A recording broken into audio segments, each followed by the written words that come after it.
Welcome to another concept section. So today we are going to move into something more mathematical, and we're going to try to define some new notation. What we want to do is get a notation so that when we do electricity and magnetism, our calculations will be simpler. Okay, I wanted to do a whole bunch of number crunching. All right. Lots of nasty algebra. Maybe you can do it a little bit more compact notation. For that, we have to learn some new, new math. Okay, so we know that if you remember from before, in special relativity, two frames, these are inertial frames, everything in this pink one is given by primed notation, and everything in the white one is given in unprimed notation. So this is in some event. So at this point, something happened, a flash of light, or a particle is there at that instant. So there is an event is a answer to a question when and where, so and that depends on the frame. And so this is the relationship, and I think you've got to memorize this. Sometimes you memorize it in a little different way. You can see if you multiply by c here, and then c here, and then c here, and you multiply c and divide by c, and if you call ct a new variable, say x0, and so this will become x0 prime, and then these two, so this thing will become x0 prime, and you can already see this looks almost identical, like these two look identical in that way, x0. So this becomes if I have x0 equals to ct, you define a new coordinate x0 like that, multiply time by c and becomes unit of distance, then this thing just becomes x0 equals gamma times x0 prime plus u over c times x1, and this becomes x equals to gamma x prime plus u over c x, these are primes x prime. So it's a you can see these two are identical, so almost easier to remember, right? Furthermore, if you set c equals to 1 unit, this has been much gamma becomes 1 over square root of 1 minus u square, and x0 just becomes gamma x 0 just becomes a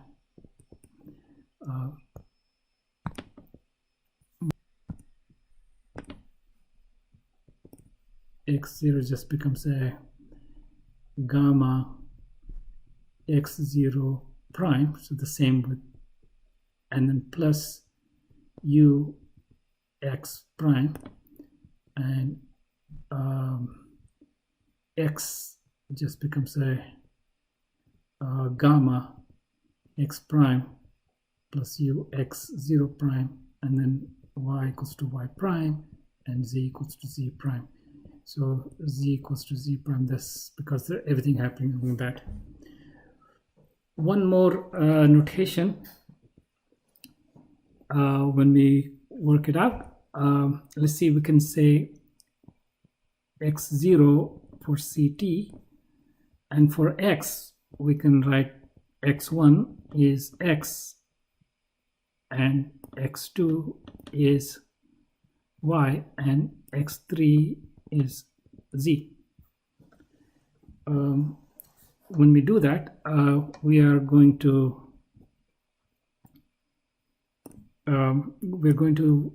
encounter something like a little better notation. So you can just say x0 is gamma x0 prime plus u x1 prime, and x1 equals to gamma x1 prime. So pretty symmetric, x0 prime, and x2 equals to x2 prime, x3 equal to x3 prime.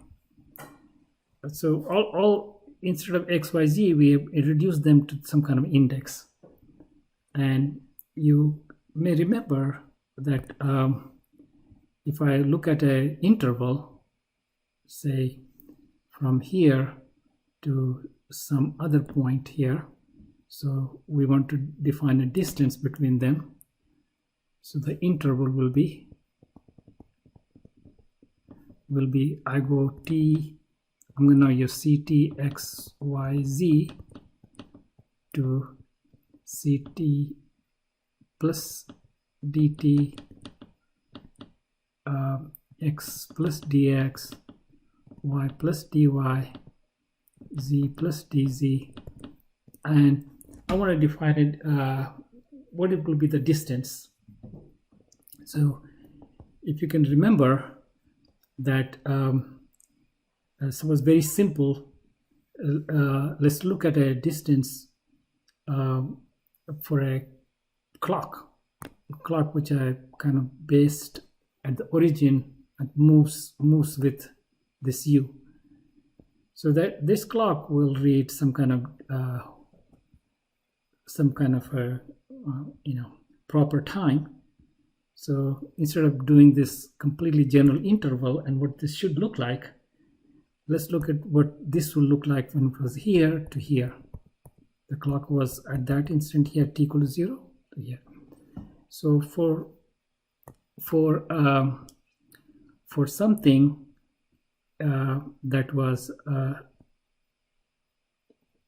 0, 0, 0, 0 in the prime frame to some tau remains 0, 0, 0. So let's look at an example with this. In the unprimed frame, this just is 0, 0, 0, 0.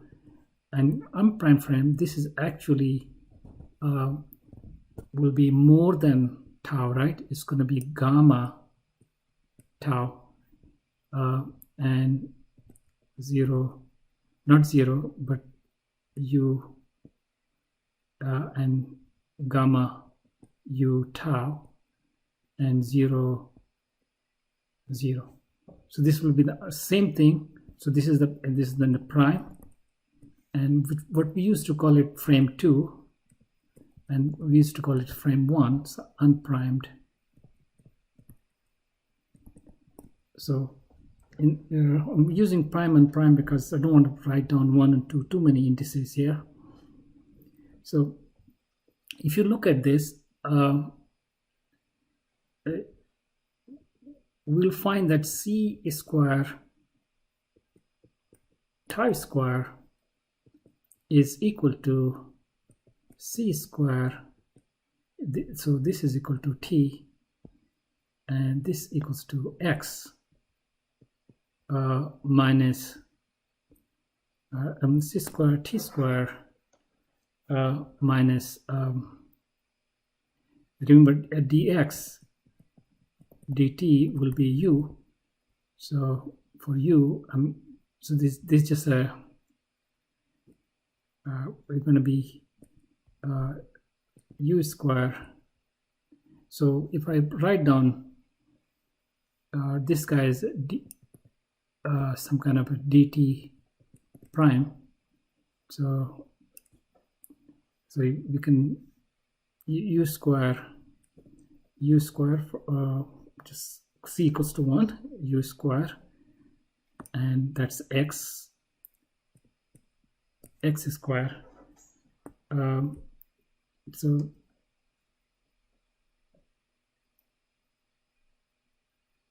this is this is going to be like this. So this should be c square t square x equals to u square t square. So c square comma t square minus u square over c square, take t square common to 1 minus this. So you have a ct over gamma square, and so tau equals to t over gamma as you expect over here. So yeah, so this t is gamma tau. So this is so it turns out that this is a good indicator of the interval. Is this, if you look on the left side, this is the primed frame, unprimed, right?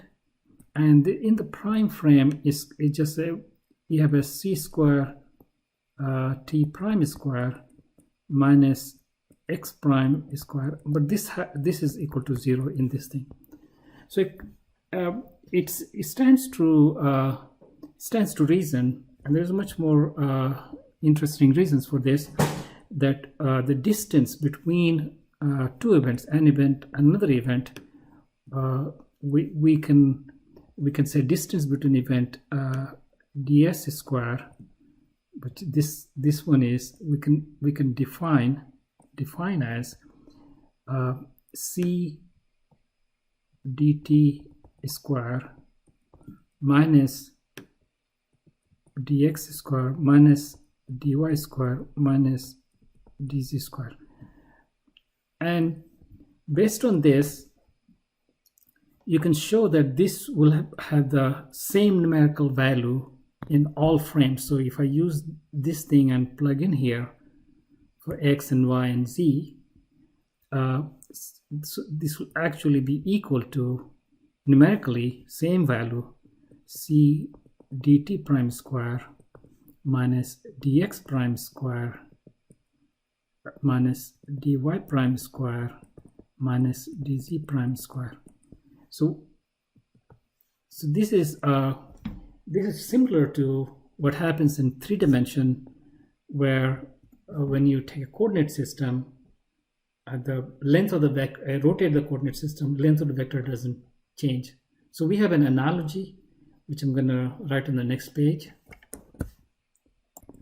So we have analogy that in 3D,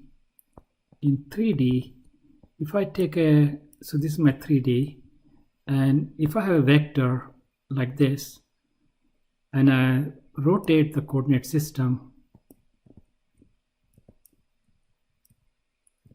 the length of the vector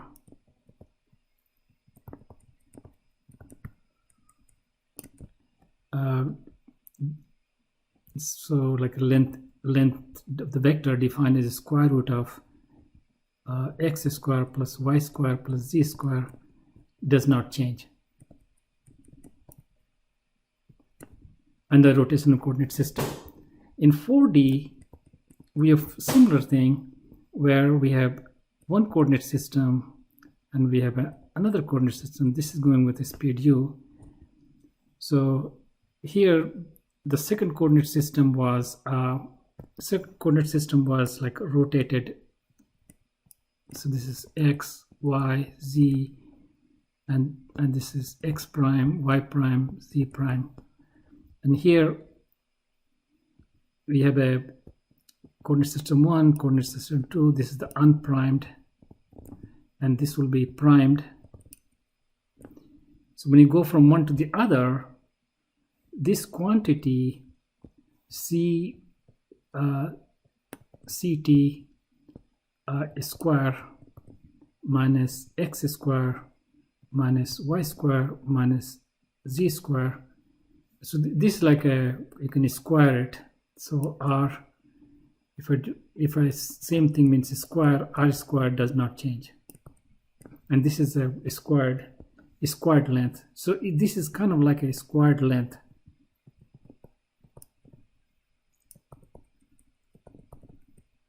In 4D, and this is from the squared length between origin and point ct x y, z. I'm using CT because that's what is going over there. So we say these are the, so there is a vector. We can think of this as a, so this is the point which is CT x, y, z, and we can think of this as a vector whose components are these guys. So we can write this vector x equal to have a CT vector r, I mean vector r, CT x, y, z. So those are the components, and the way we indicate, we call this guy x 0th component, call this guy first component, call this guy second component. Not this, not square, it's just x2, so you call it x2, and this one you call it x1, and this one called x0, and then you have x3 for that. So there are other ways. I could have written x0 below here, x1, x2, x3, and because we have a minus sign here instead of a plus sign over here, we can try to distinguish between whether write a 0 at the top, a 0 at the bottom. A 0 at the top components, then we call these guys a contravariant, and 0 at the bottom we're going to call it covariant. This is just names right now, and will become very clear. So if I go over here in the back 3 dimension, there was a vector r whose component was x, y, z, and let me erase some of this. And in here, if you remember, we had a length r square was x square plus y square plus z square, right? And so if I call this guy x1 and this guy x2 and this guy x3, then this is like a x1 square plus x2 square plus x3 square, and so we can get the same thing here. Now because there's a minus, we can say this is equal to we want to write the same thing, but let me write this over here as x0 square minus x1 square minus x2 square minus x3 square. Okay, we can write it like this. And if I want to write this as all pluses, then we can say, well, what if I say this one is minus of this one and this one is a minus of that one? So if I say this is same as x0, but this guy is minus of x, this guy's, and this guy is minus of x2, and this guy is minus of x3. So if I write this, then I can actually write this x0 plus. Instead of minus, I can write, and it will look very similar to that now. X of 1 with x of 1, x of 2, x of 2, so one up and one down, and plus x3, x3. So if we use one covariant and one contravariant when we're doing a product, then we can actually absorb this minus signs in the space part, and the time part we just keep the same. So this comes from what is a scalar product, right? We have taken this scalar, so this is scalar product in 3D. So this must be a scalar product in 4D for this kind of vectors. So this will be called 4 vector. and let me erase and just write out more cleanly. Okay, so we just we talked about you have two types of vectors we can define, one with this upper components and one with lower indices denoted, and we're going to call them it's the same vector in this way, since so it's like suppose it's a velocity, then if this is velocity, then it's also a velocity. Okay, so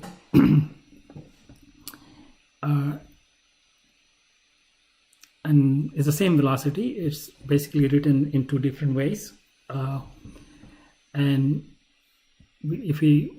because there's a minus signs here, these minus signs in our definition of dot product or a scalar product, we are going to have one from each, and we define this one is a minus of that, and this one is a minus of that, and this one is a minus of that. Okay, so in the end we call x1 is x, but x1 is minus x, for instance. Okay, so that's the vector. You can also write this vector as a column vector. Place these guys in a column. So if I go over here, you can say I have a transpose of this x0, x1, x2, x3. You can think of some transpose of this, and then we have column in which x0, x1, x2, x3 are written like that. So this will be exactly that. So this is another way of writing this. Speaking of using kind of matrix notation, you can write these guys in a matrix notation, and sometimes very helpful in doing the algebra. So you could write like I have x0, x1, x2, x3. So these are the components of this event in unprimed coordinate system, and then we have the component in the primed system, x0 prime, x prime 0, x prime 1, x prime 2, x prime 3, and if I go from to there, I need to multiply a matrix, and that will be the entries like this. It will be a gamma here, gamma u here, 0 0, gamma u here, 0 0, 0 0 1 0, 0 0 0 1. And you can call this guy let's call this side as S, and this side is S prime. So S equals, and then this guy, this whole thing is called lambda. So lambda S prime. So this is a kind of like a matrix notation, very compact notation, and you can see what this means. This means you gotta go. What this means is you gotta go back here, and that's the detail. But you don't have to display the detail all the time when you're talking about a conceptual relationship, right? So you can all immediately see that S prime will be, I just have to hit with the inverse of lambda and lambda inverse S. So I can go back and forth. And so already you know that if I wanted to go the other way, then all I have to do is to switch the sign of these guys. So I don't have to invert this matrix. If this is lambda, lambda inverse will be, let me write over here, lambda inverse will be, do you know what that will be? Well, it's gonna be same. It's gonna be everything same except just these two guys. So those guys will be minus gamma u, rest same. Okay. All right. So this is the concept behind 4-vector.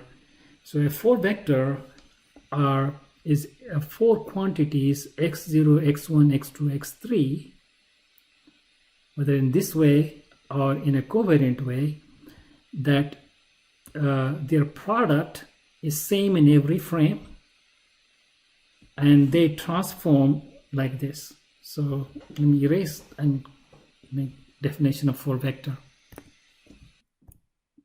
Okay, so I'm going to define now. So it's not just x's transform like that, and so x's form a vector, not just this part x0, x1, x2, x3, not just that,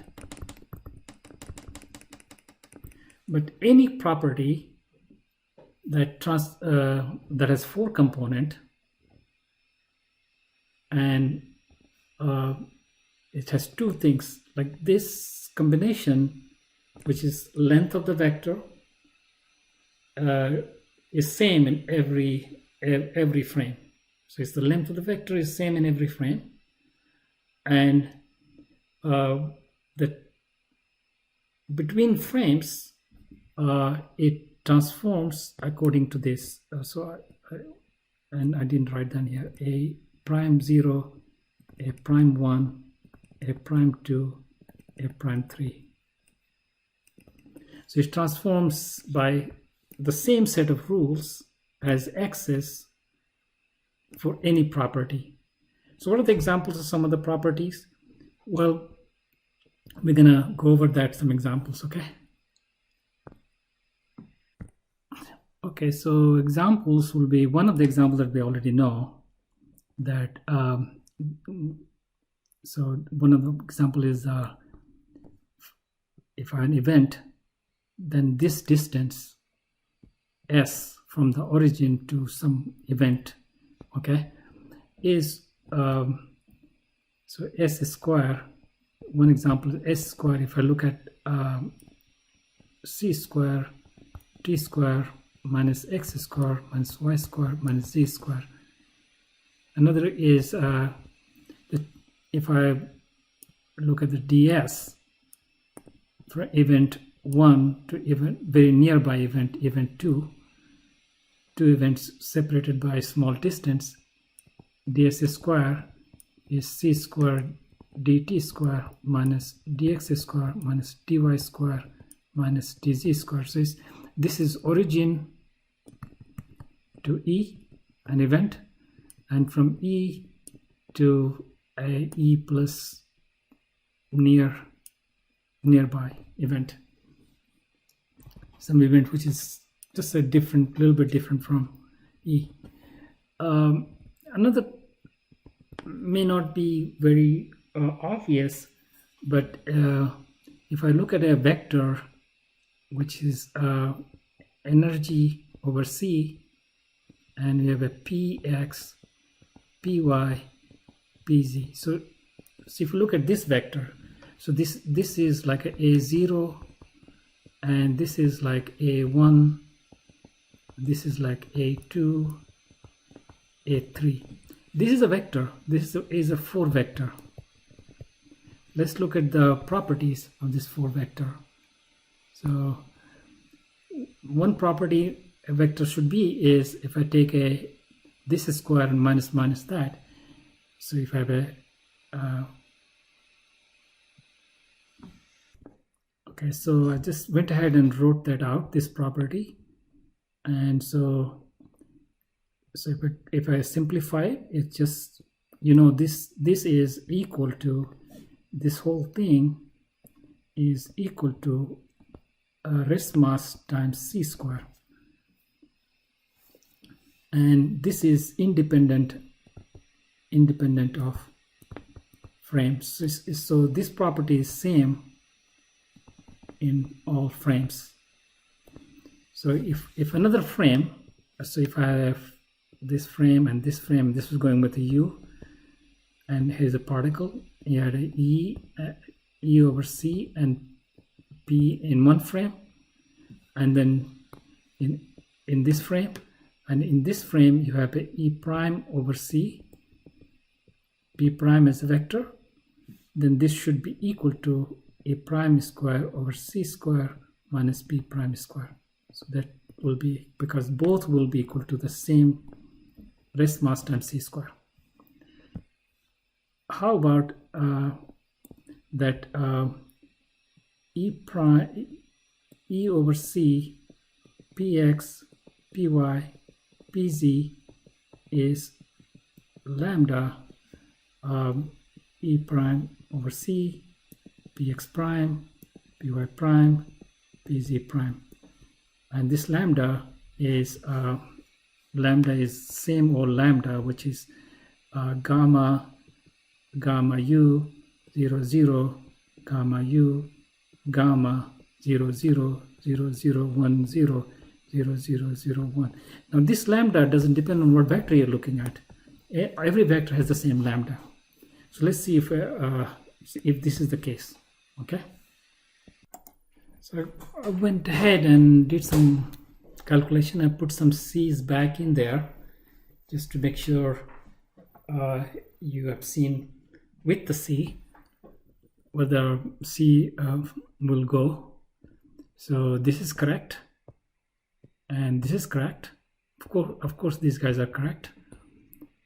So you can see that if you didn't have the c's there, if you don't have the c equal to 1, then for c equals to 1, the four vector for momentum and energy are actually combined. You know, you have energy and px, py, pz.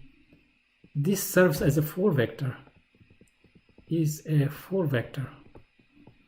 It has the property of the vector 4 vector, and you can use it to write calculations very succinctly. So another example that will come up later on is another example will be like in electricity and magnetism, you have a charge density rho, and you have current density vector j. So they actually also are like 4 vector. So 4 vector that comes out of this 4 quantities. So you need 4 quantities to make 4 vector. So rho c and j, this will be a 4 vector.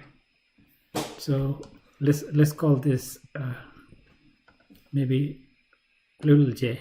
Okay, so little j 0 is going to be rho c. Little j 1 will be jx. Little j 2 will be jy. Little j 3 will be jz. And so if this is a 4 vector, then we know that following things must be true, right? So one thing you can write down is its length of this vector, and that length will be this thing is squared, this squared, and from here you are going to get a j1, which will be minus, and from here j1 minus, multiply this j1, and then you just add up, which becomes a subtraction, jx square minus jy square minus jz square, and then this thing is like a j square, rho c square minus j square is length of this space part. So this will be invariant, meaning this will have the same independent of frame. So independent of frame, it will have a frame, it will have same value. So this quantity will have same value in all frames. That's pretty cool.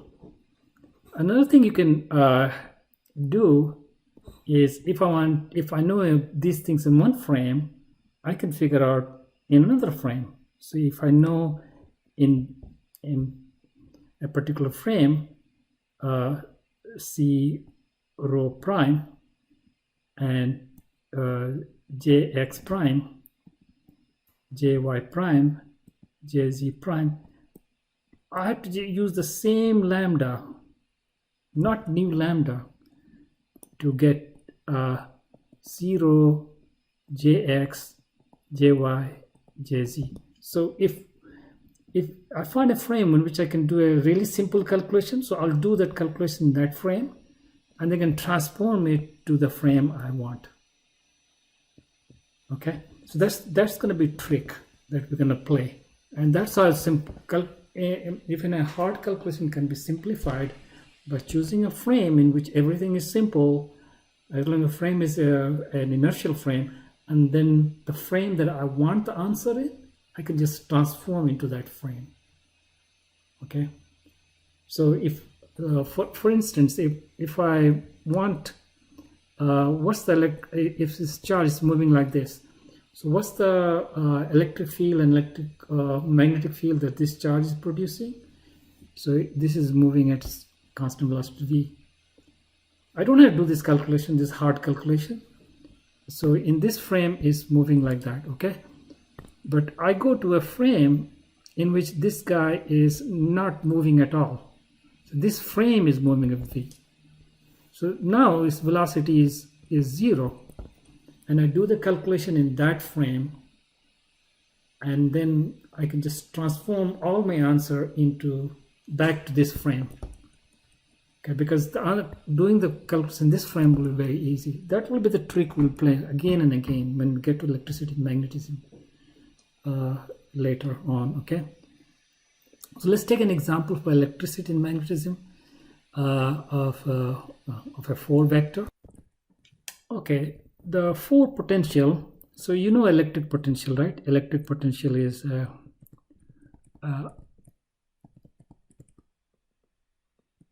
potential V, which you know from doing electrostatics, right? Now in full electric potential, the full dynamics, this is not going to be static. Okay, so this will have dv dt not 0. Okay, and then there is a so-called vector potential A, which is related to, this comes from del cross B, B equals to del cross A since B is the magnetic field. So since del dot B is 0, then there is a vector potential like that. And electric potential turns out to be from electric field is it's a minus del V in the electrostatics, but it's actually also dA dt. So this thing also feeds into getting the electric potential, not just this alone. This alone does not get me the electric field. So this is the electric field. So later on we're gonna use this. Okay, this very important concepts about working in potentials. So what's the 4 potential? 4 potentials, you have 1 here and there are 3 here. So I got the 4 of these, and actually it's almost like this is energy and this momentum. It's the same relationship. So 4 potential, let's call this just A, will be V over C comma A. So this is equal to A0, and this is A1, A2, A3. Okay, so right away you can say that 2 facts about, because it's a 4 vector, is a 4 vector, And right away you can say what it looks like in different frames. So one thing will be, I will have a b over c square minus a dot a equal to is invariant, meaning this is equal to, if I have some other frame, you have v prime c square minus a prime dot a prime. So it's going to be same in all frame. Is this value same? So number two, you can say is relationship between this is, if I know v prime over c, a1, a prime 1, a prime 2, a prime 3. So we know I've solved the problem and I got these as an answer, but I'm not interested in those as an answer. I'm interested in a particular frame, and this may be the answer we don't know. So what we'll do is just a lambda, and this lambda is the same lambda for the other guys we have. You know, lambda is the same as gamma u in the c equals to 1. It will be like that, 0 0 gamma u gamma 0 0 0 0 1 0 0 0 0 1. So if I know this and I want this, and they're related by a some kind of a constant velocity. So both are inertial frames. So if I found in one inertial frame, I can just translate the information using just product or just transforming, doing a Lorentz transformation. And that's a big help in solving problems. Finally, you can see that electric field and magnetic field are kind of crazy, you know, the way they're related to potential. Okay, and that you know, the relationship is that instead of vector, electric field and magnetic field come from what I call two-component tensor. And let me just explain that. So vectors is a kind of a concept which is a more general concept is tensors. And this is going to be a really eye-opener for you. So we saw that a vector in this thing is related to a vector in another frame, like this, right? So this is in frame prime frame, and this is non-prime frame. So this is a vector. And if you write it out in gory detail, so if I have an ith component of this, then lambda ith component and j, and just this matrix multiplication, and have a prime j summation over j equals to 0 to 3, right? That will be matrix multiplication.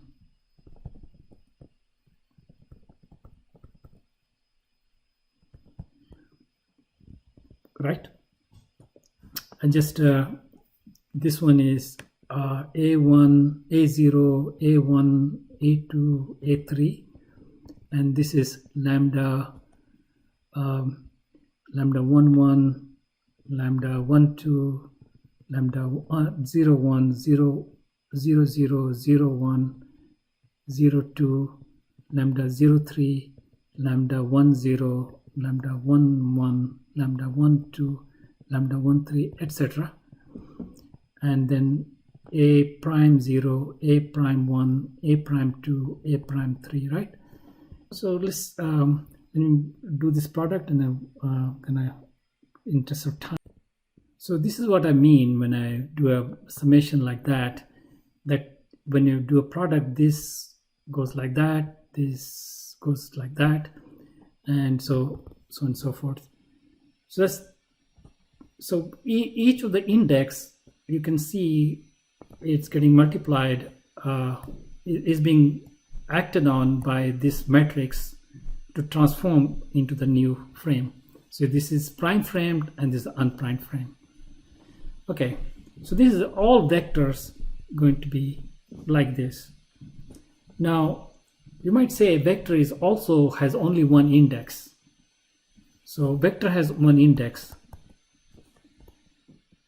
has one index, which can be, you can just say AI, and I goes from 0, 1, 2, and 3. It has one index. So one index component which transforms like this is called a vector. Again, synonymous definition. Okay, so we because it's one index, we call it one tensor. So there could be quantities that have 2 indices, 3 indices, 4 indices. So there will be higher tensor, and there will be quantity that has no index. That will be a scalar. Okay. Another vector we didn't talk about is you talked about vector dx0, dx1, dx2, dx3. So this is also a 4 vector. 4 vector. You might say dx, and you might say dx0, dx1, dx2, dx3. This is also a 4 vector, but this is covariant. It looks like, right? It's used covariant and covariant, and this used x0, x1, x2, x3. This is a contravariant. They're supposed to be dual of each other, but I'm not going to go into more concepts like that. How about derivatives? So there is a dx using these guys, and dx1 using contravariant. It turns out that this acts like a covariant. Okay, dx3. So this is a covariant vector, and if I do dx1, dx2, 0, x1, dx2, dx3, this will be a contravariant vector. Remember, between them, it's just these guys will be related by minus sign. All right. So now let's look at, when I put 2 vectors together, you're going to get a 2 index, right? So two index tensors. So next I'm going to go 2 index tensor. All right. So I have a tensor A, 1 index, and there is a tensor B. So I have just make a regular product of it and say, how does this transform? So this will transform. This will be like, if I transform, this is in a unprimed, and then we have a prime K, A prime L, and this is in the primed. What will transform is like each one of them will transform according to its own. So like this one is transforming that. So this is a lambda K and I, as if this guy is coming from these 2 guys, and I have to sum over K equal to 0 to 3. And then this guy will have to transform with its own lambda. So there will be like 2 factors of lambda, and you have an index j to produce j and summed over L, because L is a dummy index here. So L equal to 0 to 3. So such a thing acts like 2 index. So you can see this AB, this product AB, this thing has 4 of this and 4, so there are 16 components. So AB will have a A0, B0. There's a produce using all of this will be summation of L equal to 0 to 3, summation of K equal to 0 to 3, 0k, 0l, a prime k, a prime l. So it's going to take all kinds of components from the prime. I think this is b, this is b. And if I have a 0 b1, then this is going to be same lambda 0k, lambda 1l, a prime k, b prime l. So this how very nasty, right? But you have two factors to convert. So these are called two tensors. Such a quantity AB is a two tensor because it's requiring two indices. Now, if AI bj equals to aj bi for all I and j, so for every I and j, this is the case, then this will be, then this stuff AB is just constructed, then AB property, this thing is symmetric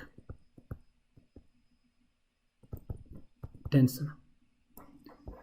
Now if on the other hand, if I pick up a minus sign, then I'll call it antisymmetric. So AI bj is minus, so we can call this guy by that or some other name. Let's call it A, continue to call it B, BI, just switched AIs and Js. So like if A2 is B3 is equal to minus A3 B2, this will be an example, something like that. So this will be specific index values for, but it has to be true for all Yj. Then this property that came from producting is antisymmetric. Okay. So for all the properties that I can construct, so we have a V over C A. So this is the 4 potential A I. This is contravariant, and we can have a D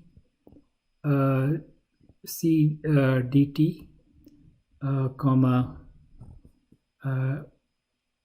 d dx d dy dz.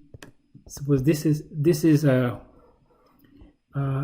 is also a 4 vector, so let's call it di. So if you say di aj minus dj ai, let's call this f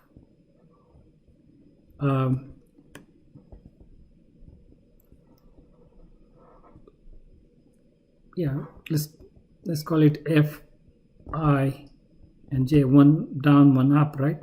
One down one up. Or you can say di aj minus dj ai, call it f ij. Then let's forget that part, right? We just use this way, so everything is covariant. Or I could do everything contravariant, or you can combine di aj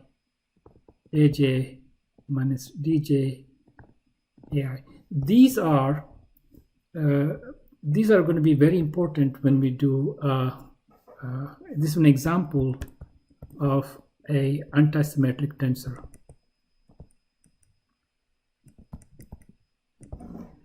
So when you have antisymmetric tensor, if you look at